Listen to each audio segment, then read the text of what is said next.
This Week in Startups is brought to you by Braintree. To learn more about how Braintree makes handling your marketplace easy, visit braintreepayments.com/twist. Our iTunes review of the week is from SD Cody. It's my muse for creative problem solving. Jason is not afraid to ask the questions that we all have been wondering. If you're a fan of Twist, please leave us a nice review on iTunes. Hey everybody, welcome to This Week in Startups. I'm your host, Jason Calacanis, and we are here in my hometown of New York City. I am so lucky that my friends at RGA, you know the agency RGA, they have given us their beautiful, wonderful studio here to use for a couple of episodes, so thank you to them. And they have a great incubator that people don't know about. It's kind of new. They've done maybe 6 or 7 cohorts, but you may not be aware of it. And they do one with the Dodgers. So if you're an entrepreneur, go check out RGA Ventures. And thanks to the team here for inviting us. They have an amazing space upstairs. E-commerce is getting huge. Direct-to-consumer e-commerce is a huge trend.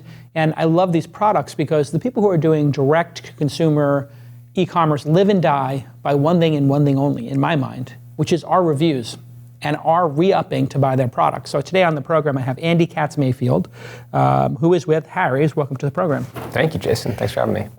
So now, you started in 2013 or so. That's when we launched. You launched. And the company has raised over $250 million. Something like that. It's kind of crazy when you think about it. That's a lot of money. It is a lot of money. What I found interesting about your story is you guys, and obviously there's a couple people in this business, we'll get to competition later in the second half of the show, but you guys, when you started this, you found a razor blade factory in Germany, and you tried to do a deal with them, if I read correctly, and then you wound up loving their razor so much, you bought the factory. Tell us a little bit about the history of Harry's and where it's at right now. Yeah, so when we got started, and the company was born out of an experience I had just going to a drugstore and having like a nervous breakdown in the aisle because the blades were so expensive. And, sure. I think we've all had that experience. Yeah. And so that was actually late 2011 when I had that experience. And then, we had this vision to build a brand that was based on high quality product, much better sort of value to consumers, a direct-to-consumer e-commerce approach, and a brand that looked and felt very different from what else was out there. Yeah. And early on in the process, we learned really quickly, it's actually really hard to make razor blades. So the big brands that are out there, they're completely vertically integrated, and there's very few independent manufacturers in the world. So as we were, searching for effectively a supplier, and we didn't want to launch the brand if we didn't think the product could perform, we came upon this factory in Germany. It was really the only independent supplier in the world that can make the product sufficiently high quality at scale, and wound up actually doing the supply deal with them early on and working with them to actually sort of design and manufacture the initial product. But then as we launched and wanted to scale and wanted to invest in new product development, we knew we had to be vertically integrated. So $100 million of that $250 million that you mentioned went to go and buy the factory. Now you go and buy a factory. What do the Germans think about this when you show up? Because was this like a 100-year-old razor blade factory or 50 years old? How old was it? And what do the founders of that company think when you show up, like a couple of MBA students, and you're like, hey, we're MBAs from America. We want to do a company. Can we buy your razor blade factory? That must have been very perplexing to them. Yeah. I imagine. They thought we were out of our minds. So it was 95 years old or 96 years old when we first met them. So been around for a long time. And they actually, if you get in an email chain, and there was German at the bottom of the email chain. And so, of course, I took it and copied and pasted it into Google Translate, and they referred to us as the American, internet boys. So that gives you a sense for, what they thought of us. But I think, they got excited by our vision. My co-founder, Jeff, had previously founded Warby Parker. Right. So there was some precedent there and some track record of success. And we kind of laid out this vision for them of, hey, we want to use what you guys do really well, which is really high quality manufacturing and great product, and then do what we do well, which is consumer brand and sort of an understanding of how to sell direct to consumers. Well, and Warby Parker also went into a space where you had that 800-pound gorilla who, what's the company that owns all of this? Luxottica. Yeah. I remember seeing a 60 Minutes episode on Luxottica where they own some ungodly percentage of the market. Yep. And then Warby Parker came in and were like, yeah, we're going to do this kind of the same playbook. We're going to have, what'd you call it, full stack or? Yeah, vertically integrated. Vertically integrated. So that means making it, distributing it, and talking to the customers. Yeah, and we actually own a factory. Warby sources their product, but it is a very similar industry dynamic, and they're an inspiration for us. They were sort of, built out of a similar frustration of overpaying for prescription eyewear, and that sort of single player dominating the market created this massive disconnect between price and what it actually costs to manufacture the product. And so both brands are rooted in this belief of, hey, you can deliver a really high quality product to consumers and have a brand that's aspirational but deliver really great value at the same time. And it was premeditated.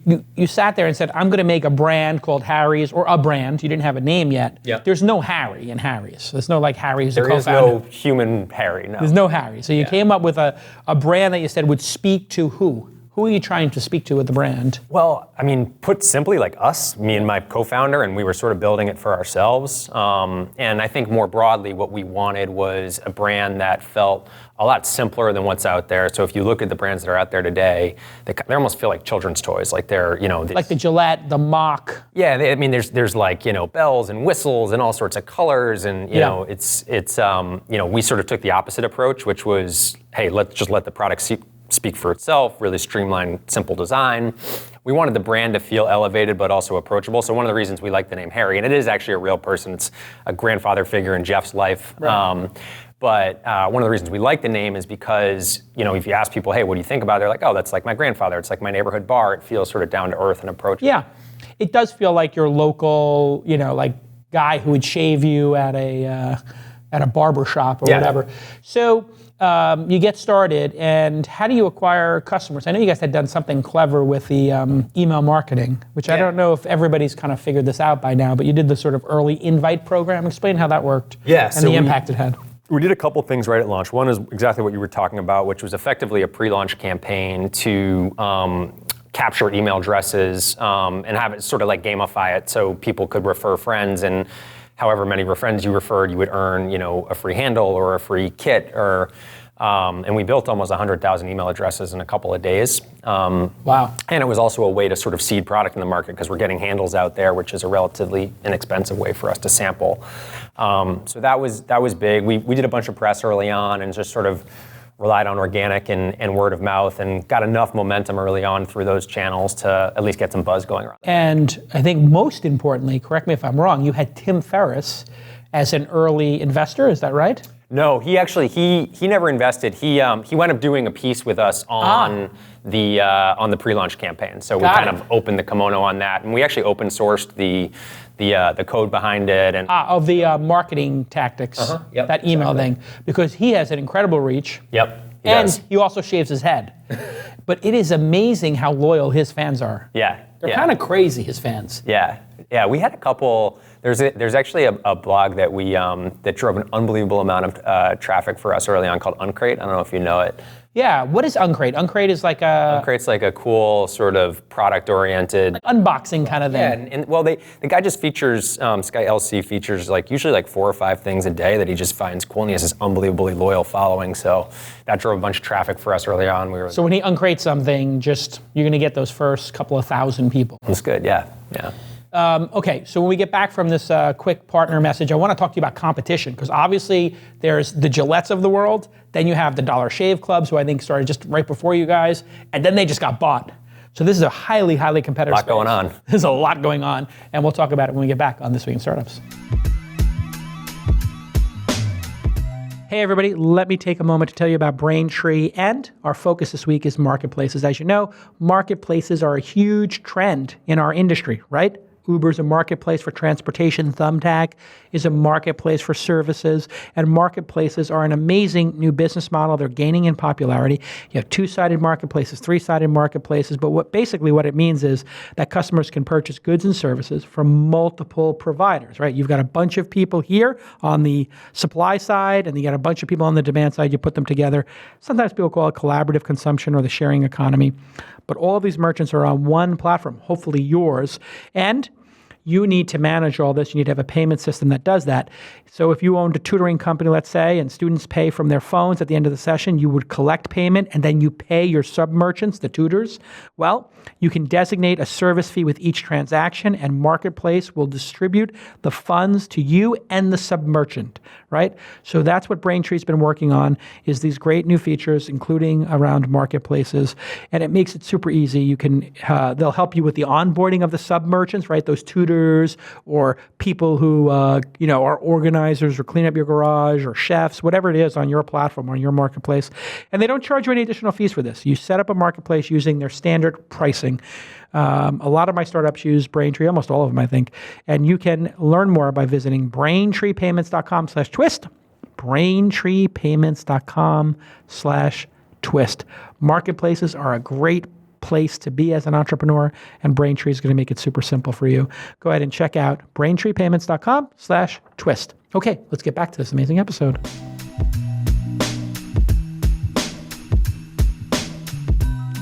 Hey everybody, welcome back to This Week in Startups. My guest today is Andy Katz-Mayfield. 2 last names. One was too few. One was too few. I'm assuming that's mom and dad. Mom and dad, couldn't decide. So you're married. I am married. Do you have kids?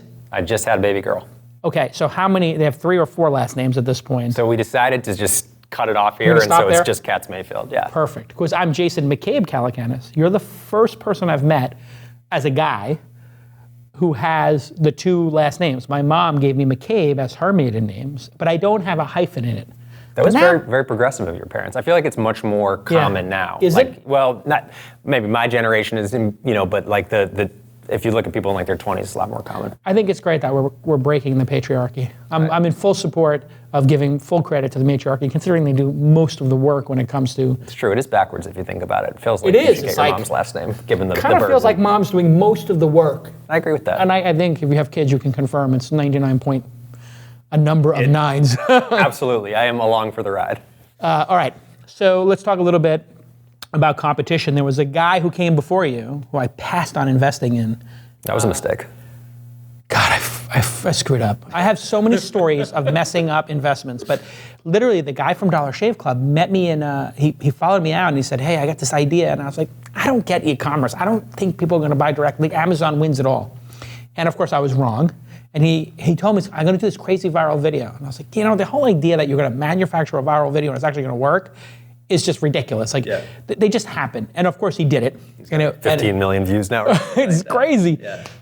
So now you have him as a competitor, or you actually were his competitor. So you came in as a fast follower, but you had the idea. Your origin story is it came a little bit through your frustration. Yeah, I mean the idea came before, but they launched before us for sure. And this actually happens a lot. So in fairness, like sometimes people are like, oh my God, they copied the idea. But the truth is, a lot of times entrepreneurs come to the same idea at the same time. Yeah. Like blogging companies happen, like 5 or 6 people got the idea to put together commercial blogging companies. It wasn't Nick Denton or just me. There were like 5 or 6. Oftentimes the environment is just ripe for disruption and people see that and they see an opportunity. So. Yeah, and before even both of you, Warby Parker had laid the groundwork. Yep, they were a pioneer for sure. They were the pioneer and everybody's like, I guess if one person's gonna do this for this category, let's look at every other category. And this is a very attractive category, right? Because it's a disposable that you have to do all the time, but correct me if I'm wrong, the fact that it's a small, expensive product is part of why this getting it in the mail on a subscription basis works. It doesn't cost you anything to send these, right? You can just send them in a little envelope, a little tiny box. It's so cheap to send. It definitely makes it sort of the economic model work better. And if you think about sort of what, because people ask me this question all the time, like, well, what categories are ripe for this? And certainly in our case, in Warby's case, there was an entrenched competitor and there was a big disconnect from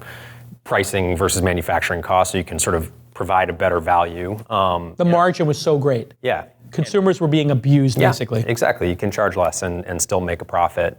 Certainly the high value to kind of ship weight, ratio makes the economics on e-commerce more attractive. And then the razor blade model, just given this sort of recurring, predictable nature, lends itself well with subscription. So. And what does it cost? It goes like $1 to ship this stuff? A little bit more than that, because there's kind of a base, no matter how light it is, a base, the Postal Service has a lock. But you mail them through U.S. Postal Service, or is it now cheaper to just use like UPS? Do those people want that kind of business? It's or are you agnostic? I mean, we're somewhat agnostic. There is value to, from a customer experience standpoint, to be able to track. Having a tracking number, but there are services out there that are actually sort of partnerships between like the FedEx and UPSs of the world and the Postal Service, where it's a FedEx product, but the Postal Service does last mile. Interesting.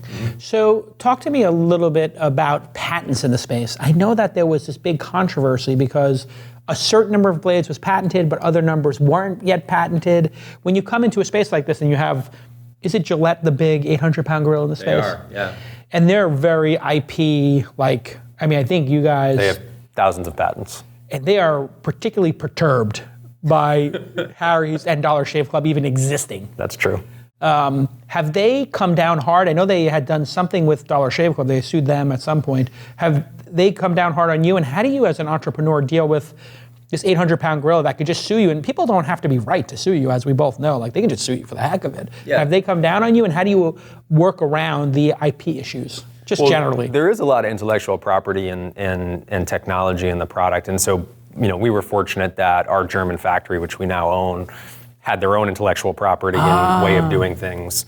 So we take that seriously. Like, obviously we want to create our own sort of technology and not infringe on other people's. People want to be good citizens. Nobody's looking to steal from anybody. Yeah. And I think that, we did get sort of threatened with a lawsuit early on. Nothing came of it. But no, I think it is true. That's got to be a scary moment as a founder when you get that letter. Yeah. And you're like, oh my God. It's like 90% scary and 10% kind of affirmative. Like, well, at least we had enough of an impact to catch somebody's attention. Right. But you were saying about the creation. So yeah, I mean, we're certainly sort of careful and cognizant about it. And I think it is true. I mean, I think big companies, there are those out there who use intellectual property as like a weapon, as opposed to an offensive weapon, as opposed to something where it's like sort of legitimately protecting legal rights. It's a way to try to dissuade people from even attempting to compete with them. Absolutely. And is it a certain number of blades? This is what I heard, and I don't know if it's correct, but like the 2-blade is no longer under patent. The 3-blade is, the 4-blade is, and the 5-blade. Is it really based on the number of blades? It's not. There's no patent. Well, I shouldn't say there's no. Maybe there is, but it's there's all tons of intellectual property. Some of it is around the way the blades are spaced and sort of laid over each other, but you can have different numbers of blades. Because it just seemed to me kind of lame that somebody could own the razor blade, which, how long has the razor blade existed? Hundreds of years. Hundreds of years. Yeah. When did the first double blade exist? Do you have any idea, like when somebody had that clever idea to double them up? I think the double-edged blade, but somebody's gonna have to fact check me on this, but I'm pretty sure it was invented by the guy, King Camp Gillette was his name, like 100 years ago. Now, you don't have a ton of facial hair. How would you shave? Every 3 or 4 days? I always get made fun of for this. No, yeah.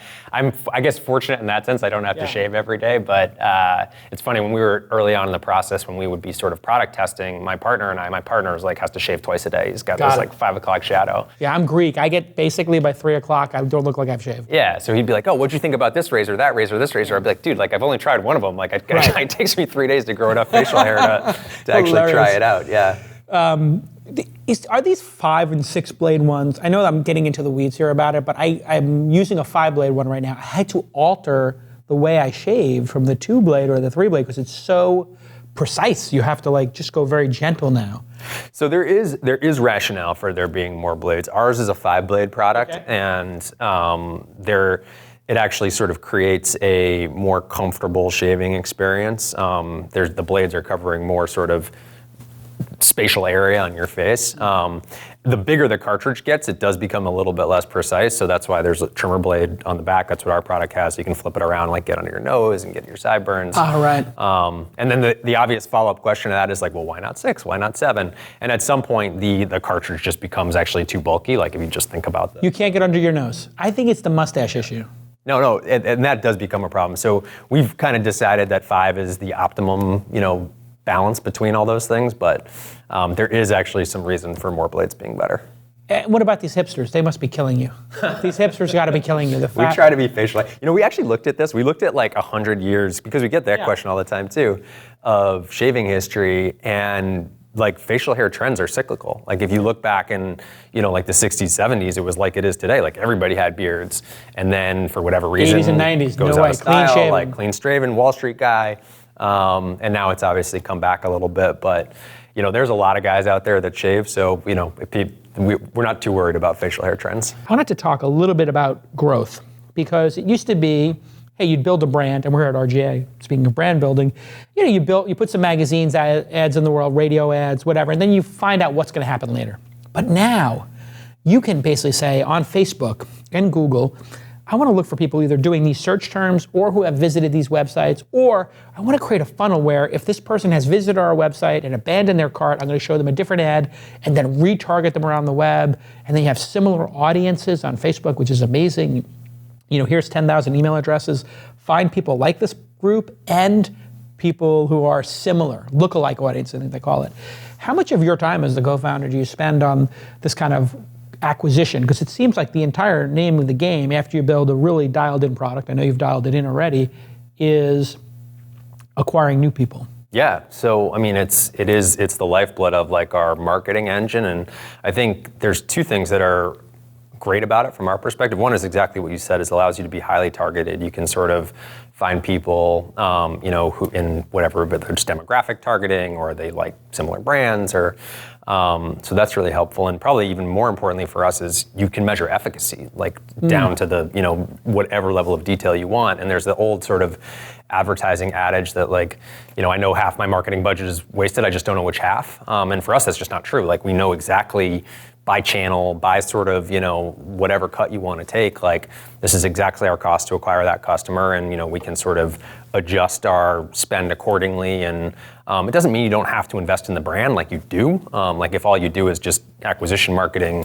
but you don't have a compelling brand story, like it's going to actually show up in lower click-through, lower conversion.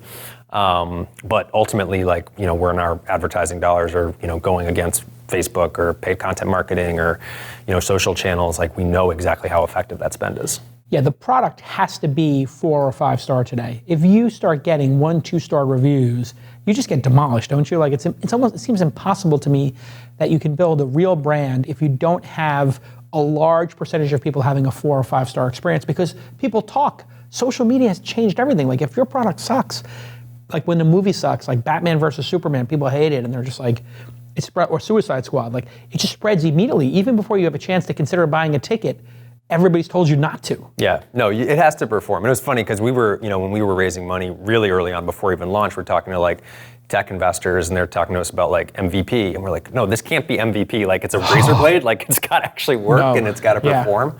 And that'll cut some people and yeah, exactly. These razors cut my skin 1 star. Yeah, and so we've invested a ton in that. I mean, that was the number one reason why we bought this factory and why we've sort of taken an approach to like, hey, product first, like it's got to perform.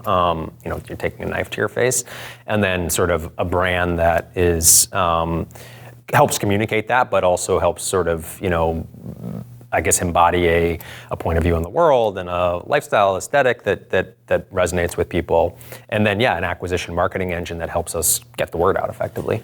How do you get those? Do you spend a lot of time, since we're talking about e-commerce, direct to consumer, and the power of the consumer, do you spend a lot of time trying to recruit people to write reviews? And that same segmentation on the way in, since hey, this person's in month 8 or 9, they've referred 5 people, that's the person you want. Because their NPS score is probably 9 or 10, right? Yep. They've proven they've referred people, so they haven't just said, hey, I'm likely to tell a friend.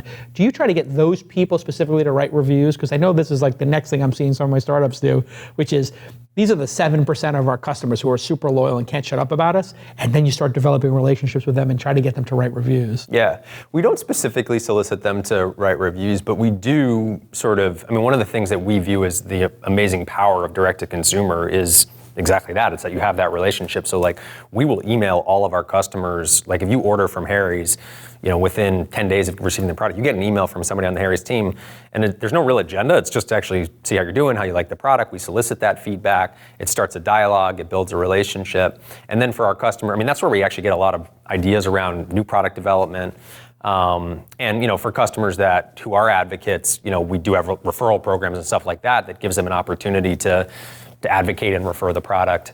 But ultimately, that ability to just develop that relationship and sort of have a conversation that's a human conversation is what's really different about us, but also sort of direct-to-consumer brands broadly versus some of the legacy brands that are out there. When you think about it, they don't even have a relationship. They don't have the email addresses of their own customers. Yeah, exactly. They don't have the email addresses or the credit cards. You have 2 million people now or something in that range? Close to 3. Close to 3. Yeah.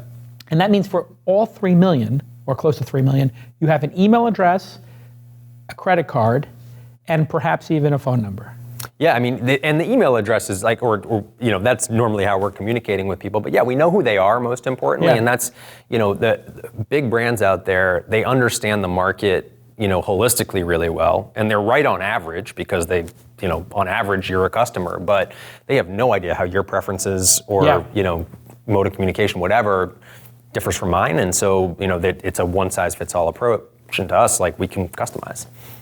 That's the thing. I was like, now I'm thinking about all these. I have a lot of fans who watch the show, but nobody writes reviews. Like, who has the time to go write a review of a podcast? Like, you generally are, it's almost like a Yelp review. Like, I'm going to write this if I'm upset or if I'm an obsessive fan, right? Yep. Like, yeah, so you have binary. this really hard dichotomy where, you have to sort of counterbalance it. So now, people who sign up for our email, and we've been started like using tools like pop-ups or whatever. If you leave the website, hey, would you like to get this email and hear about stuff? I'm actually putting the best review, like the review of the week, in the email about the next show. So when this show goes out, we'll put somebody's review and say, hey, thanks for this review. Click here to write a review. That's an interesting idea. So I'm kind of like, Might steal that. I'm not telling you to write a review, but I did put this person's name up in lights in an email to 10,000 people with their review. Yeah, that's a great idea. It's very subtle because you can't pay for reviews. And I think some people, you're not allowed to, I don't know if you're allowed to encourage reviews or not. Yeah. I wonder about that. But all the apps in the App Store do. Would you like to rate it? Yeah, I think you're allowed to solicit. You're probably not allowed to incentivize. Yeah, no incentivizing. Yeah. Hey, talk to me about Amazon, because the reason I passed on Dollar Shave Club, that's probably a $50 million mistake at this point, was because I just thought Amazon would run the table on all of you guys and gals, and boy was I wrong. How is it to compete in a marketplace where Amazon exists? Like, do you have this like fear, like, oh my God, Amazon someday will just, because they're doing Amazon Basics now. Yeah. They have basic iPhone cables, basic backpacks. People don't know this, but they're making their own labels of furniture. Yep. Like, they are, somebody told me, an insider, that they're buying factories in China this year. They're going to buy factories, and they'll talk about full stack, and they're going to basically have a factory to build stuff. Have they made their own kind of white labeled or their own house brand of blades yet? And how do you look at them as a competitor or coexister? Do you try to acquire customers on there? How do you look at them? Yeah, so Amazon's an amazing company. Oh God. Just 20 years ago, taking all my time and energy and investing in stock. I agree. I think it's going to be the first $1 trillion company. I keep agree. saying this because I think they're an unstoppable force. What other company has a cloud computing business, a content business, their Amazon Video, and a commerce business? Yeah. 3 very different businesses, and they're crushing it in each. No, and they're great at what they do, but I think what's different about, if you're selling undifferentiated product, you're going to lose to Amazon because they can do it sort of more cheaply, faster. Sure. They've USB got more cable, they selection. win. Yeah. I think though, if you're selling, if you have your own brand and your product's differentiated, that there's absolutely a space for that because, people, are they buying from us for convenience? Sure, that's part of the value equation, and they could buy for convenience on Amazon too, but really what they're buying is the brand, the product, the value proposition, and Amazon doesn't have that. And so I think that, for us, we don't really view them as a competitor. Certainly there's competitive dynamic there if you think about selling online, but we think of ourselves as, yes, a platform and an e-commerce platform, but also as a vertically integrated consumer brand, competing with Procter & Gamble. And so I think as long as we continue to sort of differentiate and win on sort of product and brand, our belief is there's space for that. And sort of segueing into this product, for people who are just listening, I'm holding a box that's orange that has 2 5-blade cartridges, and the razor handle looks beautiful, bright orange, my favorite color.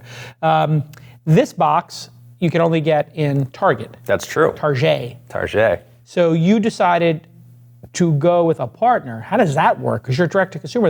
If they buy this, don't they not go back to Target for razors ever again because they get them in the mail?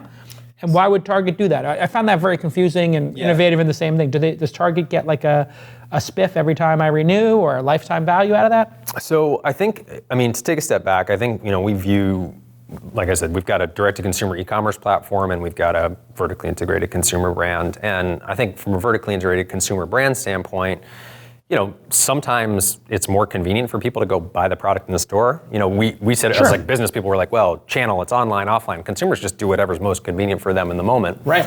And so, 85% of commerce still happens offline. Yeah, people don't realize that. Everybody thinks that Amazon is now 85%. It's like Amazon's like 4%. It's tiny. I think in the grand scheme of things. 3 or 4%. Which is why they're going to be $1 trillion company, because they've got a lot of room to grow. They've only become 3 or 4% of this. Like that's why they're going to literally open their own bodegas. They're going to open bodegas. But there's room for retail, and Amazon recognizes that too. And so I think for us, we got to know Target, and as you sort of jokingly said, Target, but they have this sort of nickname Target because they have a history of successfully cultivating and helping grow with emerging brands.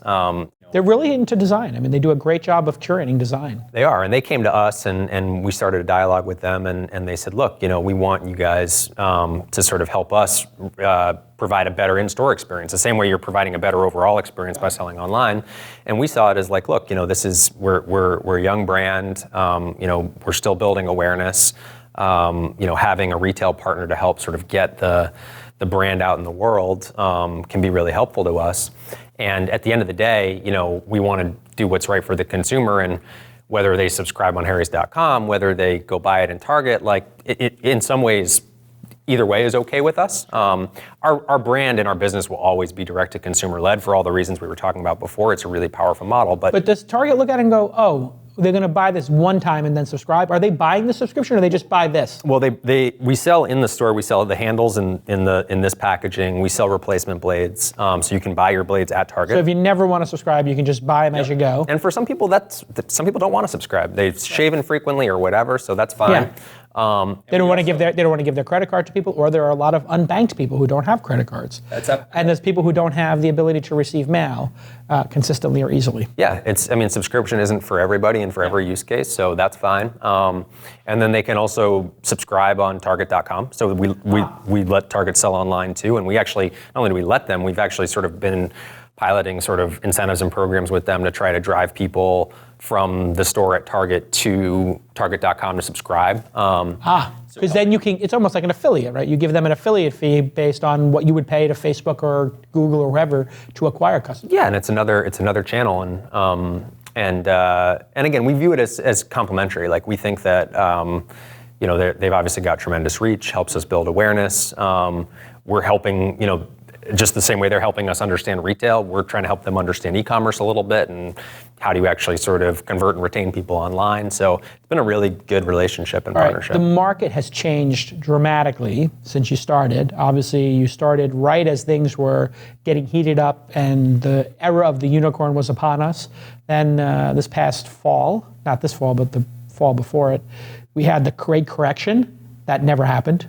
The market corrected, everybody said, oh my God, this is the end, and then it just ran back up again over the last 9 months.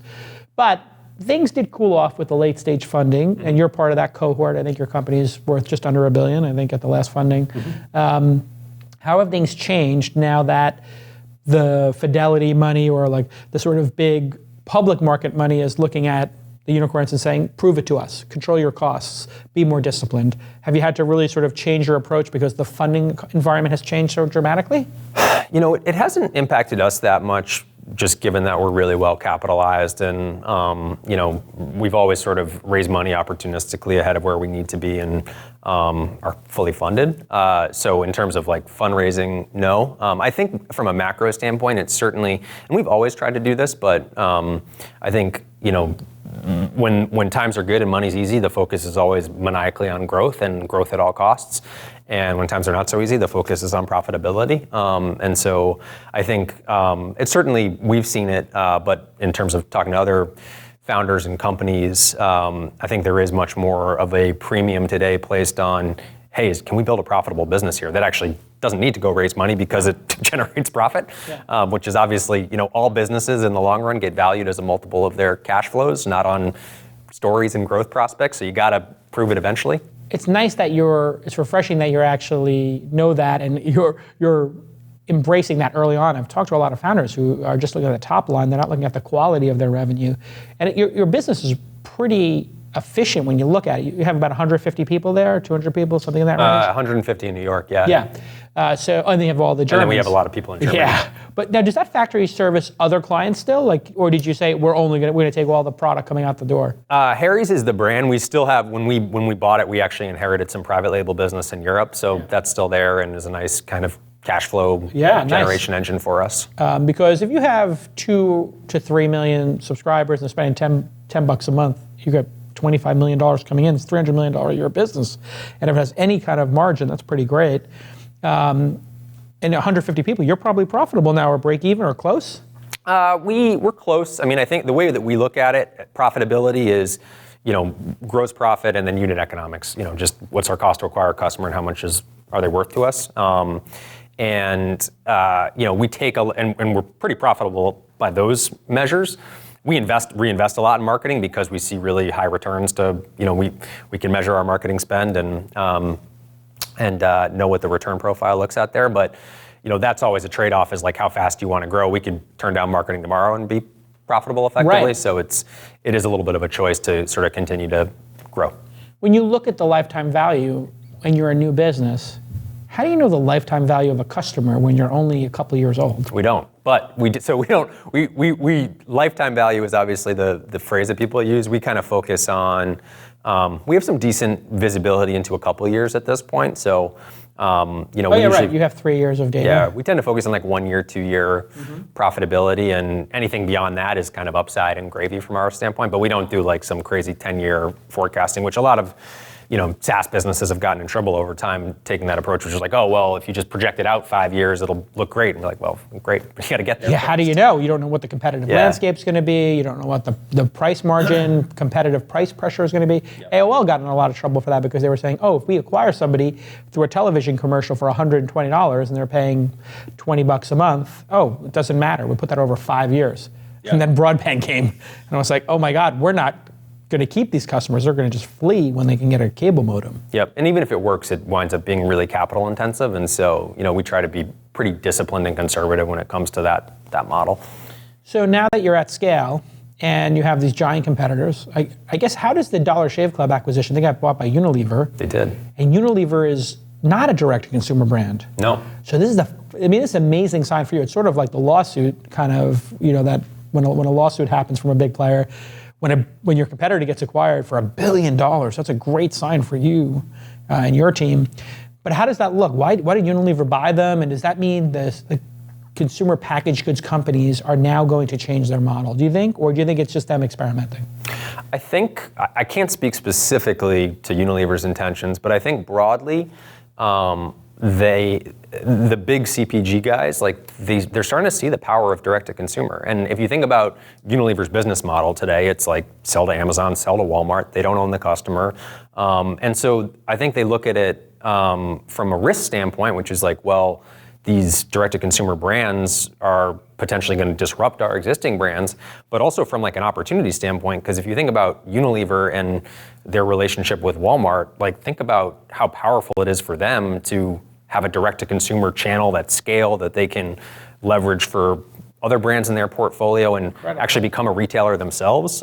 That's, I think, a huge opportunity for these CPG guys. I wonder what their customers think. When they see them do that, I wonder if that makes Walmart go on tilt. Wait a second. Makes them go buy Jet. Right. They bought Jet for $2 or $3 billion. So now it's all escalating. See, this is what we call people getting tilty at the poker table. Yeah, exactly. People start losing, so you play poker, right? People lose a couple of hands and they're like, wait a second. It's fireworks, which is great for you. So you added a couple product lines, wrapping up. You added some shaving gels and all that kind of stuff. Mm-hmm. And then there's other people. I love these Tommy John underwear. I'm wearing them right now. Yeah, great brand. Not going to prove it. Everybody, it's cool. Actually, no, I'm not wearing them today, but I do own those. You're wearing underwear, though. I am wearing underwear. Okay, good. All right, just so we're clear. Yeah. So I love these Tommy Johns. I'm obsessed with them. Yeah. And that's kind of almost a subscription for me. And then I look at your brand and like, why doesn't somebody, and you guys are a bunch of MBAs, we're pretty smart, like why doesn't somebody roll up 5 of these? This would be so amazing because if, let's say, Tommy John has whatever, a couple of million customers, you have a couple of million, I don't know what the other, direct-to-consumer brands are, Warby Parker, Casper. Like somebody should just take a whole group of these and say, hey, here's a collection of them.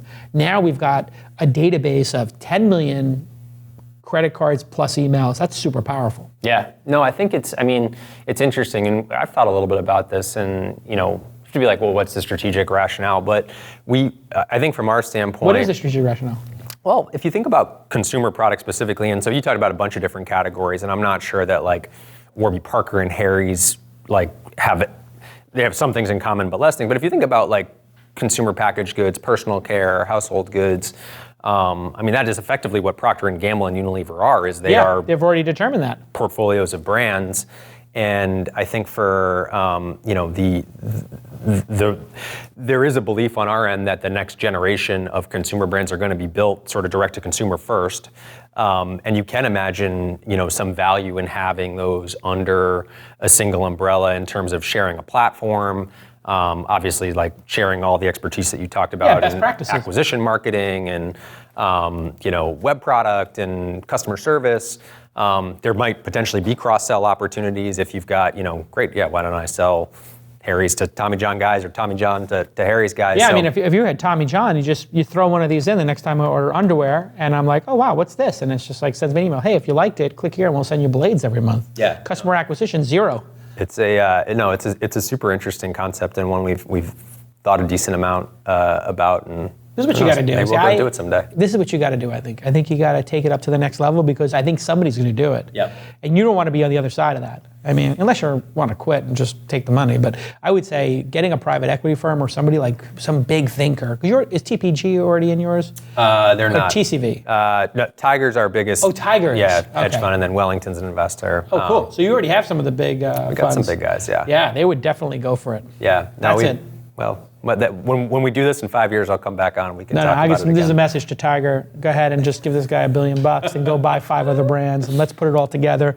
Get me on the board. Maybe I get myself on the cap table. All right, absolutely. Listen, this has been amazing. Thanks so much for sharing, all this expertise. E-commerce is definitely one of these like categories that I think everybody underestimated. That's what I love about it. Is like everybody just thought you cannot compete with Amazon. Cannot compete with Walmart. These 800-pound gorillas are just going to kick your ass. And then here you are. You got almost 3 million credit cards. Yeah, you have to find sort of a niche, and you got to differentiate on some dimension. You can't just sort of hope to out Amazon. But I think with a differentiated product, differentiated brand, hopefully we can continue to scale. All right, everybody. Thanks so much to our friends at RGA Ventures and RGA for hosting us here in my hometown, New York. So great that you were able to provide us the studio and all the fancy hipster coffee. So thanks to my friends at RGA for the hipster coffee and perfect audio visual. And we'll see you all next time on This Week in Startups. Bye-bye. Our iTunes review of the week is from SD Cody. It's my muse for creative problem solving. Jason is not afraid to ask the questions that we all have been wondering. If you're a fan of Twist, please leave us a nice review on iTunes.